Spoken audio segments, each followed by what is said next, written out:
Mbak Sisol nih ya, sekarang kita berbicara tentang tes DMI. Tes DMI itu berhubungan dengan anak ya Mbak ya? Nah, berarti ada kaitannya dengan tumbuh kembang anak? Banget. Mengapa harus tumbuh kembang anak Mbak?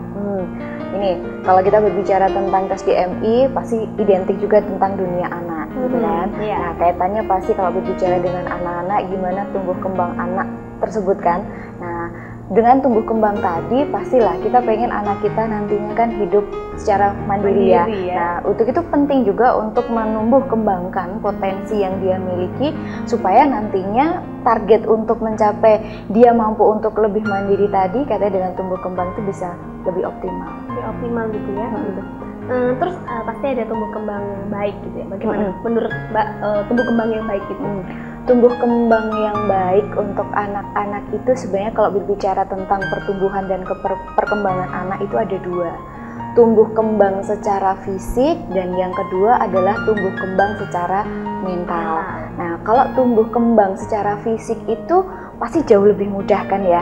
Kita kalau berbicara tumbuh kembang fisik itu anak diberikan gizi atau nutrisi yang baik itu pasti akan lebih berkembang secara fisiknya, asal tidak kekurangan maupun tidak berlebihan.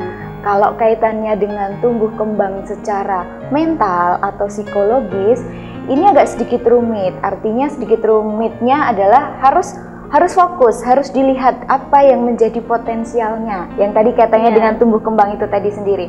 Nah, dari tumbuh kembang mental ini kita bisa melihat visinya anak ini mau dikembangkan ke arah mana, dilihat dari potensinya tersebut, nantinya akan selaras dengan minat dan bakat yang dia miliki.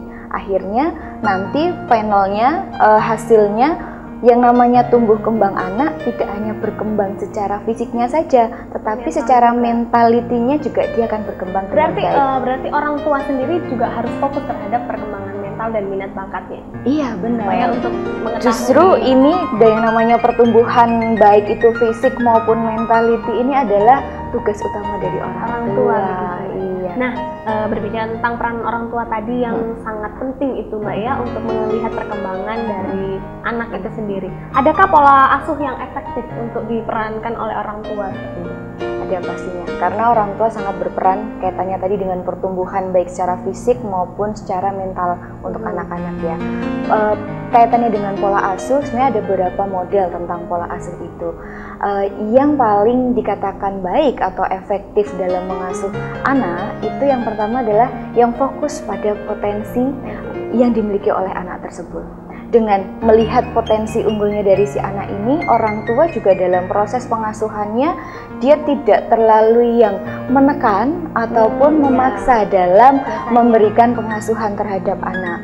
Karena kalau kita misalnya memberikan pola pengasuhan yang terlalu demokratis, efeknya kalau demokratis kan malah justru terlalu membiarkan begitu saja, tidak ada aturan yang jelas begitu. Efeknya pada anak, ya akhirnya anak menjadi bebas merdeka gitu kan. Kalau yang kedua itu misalnya yang terlalu mengekang nih, orang tuanya yang menjadi terlalu otoriter, itu juga tidak efektif juga terhadap pengembangan potensi baik tadi secara pertumbuhan secara fisiknya maupun secara mentalnya. Jadi memang harus tetap terarah ya Mbak, meskipun bebas tapi terarah. Iya, tetap diarahkan pada potensi yang dimiliki. Karena memang banyak orang tua yang tidak mengerti potensi anaknya, sehingga dia memaksakan. Benar, jadi emang yang harus dikenali orang tua supaya tahu anaknya betul itu seperti apa, ya kenali dulu dari potensi unggulnya gitu. Memang yang paling mudah dengan proses pengamatan ya gitu kan, dengan mengamati anak saya ini bakat unggulnya letaknya di mana sih. Dari situ kemudian orang tua bisa melihat dan kemudian orang tua bisa langsung mengeksplor, oh anak saya berbakatnya misalnya di bidang musik, dikembangkanlah di situ. Dan ini sangat berhubungan juga dengan bagaimana si orang tua tersebut, terutama ayah dan ibu, berperan serta untuk mengasuh putra-putrinya. Oh iya, begitu ya Mbak ya.